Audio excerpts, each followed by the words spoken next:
Good morning, কেমন আছো সবাই? আশা করি সবাই ভালো আছো, সুস্থ আছো। আমিও ভালো আছি, সুস্থ আছি। আকাশটা দেখো এতটা মানে ভার হয়ে রয়েছে, ঠিক যেন আমাদের মনের মতো, যখন তখনই কেঁদে ফেলবো হাউ হাউ করে। ঠিক সেরকমই আকাশটার অবস্থাও এরকম হয়ে রয়েছে। প্রচুর বৃষ্টি আসবে, আবার ঝলমলিয়ে রোদ দেবে, আবার বৃষ্টি আসবে। তো চলো এইসব না করে আমি ব্রেকফাস্ট তৈরি করে নিই।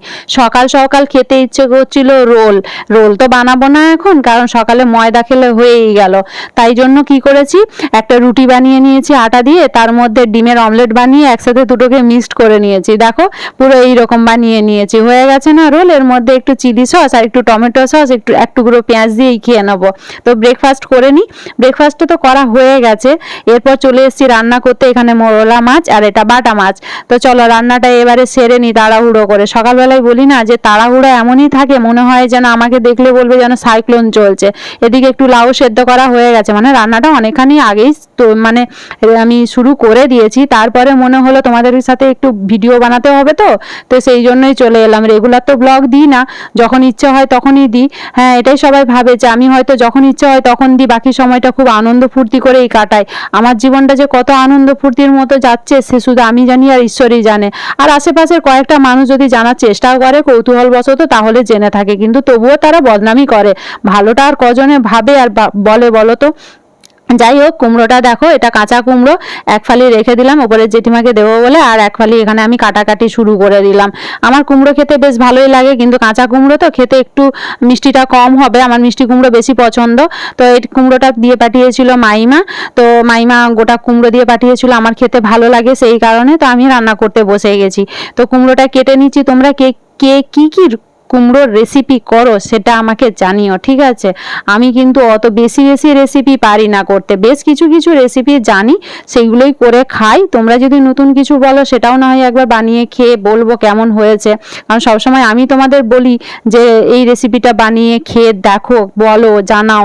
তোমরা তো অনেক জানিয়েছো, এবারে আমাকে একটু বলো, আমি জানিয়ে দেবো তোমাদের। তোমাদের পছন্দ মতো রেসিপি আমার সাথে শেয়ার করো, আমি সেই রেসিপিটা ভিডিওর মাধ্যমে তোমাদেরকে বানিয়ে দেখাবো, আর খেয়েও বলবো যে তোমরা যে রেসিপিটা আমাকে করতে বলেছো সেটা কেমন হয়েছে, ঠিক আছে? একদম চ্যালেঞ্জ নিয়ে বলছি, করবো কিন্তু। তাহলে তোমরাও কমেন্ট করতে বসে যাও। আর এই কুমড়োটা আমার দেখো কাটা হয়ে গেছে, তার সাথে একটুখানি পুঁইও মিশিয়ে দিয়েছি, ভাল লাগে খেতে। আর এখানে আমি অর্ধেকটা কেটে রেখে দিলাম। আর এটা পাঠিয়েছে আমার ভাইপো, আমার ভাইয়ের ছেলে। সে আমার জন্য চকলেট দিয়ে পাঠিয়েছে। সেও চকলেট খেতে ভালোবাসে, আমিও চকলেট খেতে ভালোবাসি, আমার মাও চকলেট খেতে ভালোবাসে। এই সব সারাদিন চব্য করে নিয়ে রান্না বান্না খাওয়া দাওয়া করে পড়েছিলাম শুয়ে। মানে শুয়ে থাকা ছাড়া তো আর কোনো গতি নেই। তারপরে গিয়েছিলাম ল্যাপটপ সারাতে। ল্যাপটপটাকে নিয়ে তো নাজেহাল অবস্থা, কারণ গোটা বাড়ি কারেন্ট হয়ে গেছে। তো তাই এখন আমি বাঁচবো না, ল্যাপটপটা বাঁচবে, এইরকম কন্ডিশনের মধ্যে দিয়ে যাচ্ছি। তার মধ্যে এসেছিলো শাড়ি, সেই শাড়িগুলো সব সেলাই করছি, জানো তো ফলস পিকো করি। তো সেইগুলোই আবার করছিলাম। সেই সব কাজগুলো করার জন্য এগুলো গুছিয়ে গুছিয়ে রাখছিলাম। আরও অনেকগুলো আছে, কোমরের যন্ত্রণায় ছটফট করছি। তাই এগুলোকে ভালো করে, যেগুলো হয়ে গেছে সেগুলো সুন্দরভাবে গুছিয়ে রেখে দিই। পরের জিনিস বাবা, যত সুন্দর করে রাখা যায় ততই ভালো, তাই না? তো দেখো এখানে আমি সবগুলো গুছিয়ে গুছিয়ে সুন্দর করে রেখে দিচ্ছি। যার যেটা হয় মনে রাখতে হয় কার কোনটা, নাহলে এটা ওকে তারটা তাকে দিয়ে দিলে হয়ে গেল আমার। আর বলো না, সে আরেক ঝামেলা হয়ে যাবে। তাই সবগুলো মনে রেখে গুছিয়ে রাখতে হয় সবাইকে, যাতে সুন্দরভাবে প্রেজেন্ট করতে পারি, মানে আমি এগুলো যত্ন সহকারে দিতে পারি। তো সেই জন্য সব গুছিয়ে রাখা। সারাদিন সেলাই করেই কেটে গেল। তারপর সন্ধ্যেবেলায় ল্যাপটপ নিয়ে বেরিয়েছিলাম, বিকেলবেলায় আবারও কাজ ছিল, বেরিয়েছিলাম। তারপরে গিয়ে 11:30টার সময় বাড়ি ফিরেছি, ফেসিয়ালের কাজ ছিল সেসব করে। আর এখন রাত্রি 1টা বাজে। এখন এই যে খুঁটির ওপরে উঠে লোক বসে রয়েছে যে কারেন্ট ঠিক করবে। জানো, এই কারেন্ট ঠিক করতে গিয়ে রাত্রি 3:30টার সময় আমরা কারেন্ট পেয়েছি। সারা রাত কোনো কারেন্ট ছিল না। আর বেশ কিছুদিন ধরে গোটা বাড়ি কারেন্ট হয়ে যাওয়ার দরুন আমার যে ক্ষয়ক্ষতিগুলো হয়েছে সেগুলো তোমাদের সাথে আবার পরে শেয়ার করব। সেগুলো আর শেয়ার করার সুযোগ পাইনি। মানসিকভাবে তো একদম ভেঙে গুঁড়ো গুঁড়ো হয়ে যায়। তারপরে আবার সেই গুঁড়োগুলো নিয়ে গোছাতে বসি ফেভিকুইক আঠা দিয়ে। কি আর করব, এটাই তো জীবন, বলো?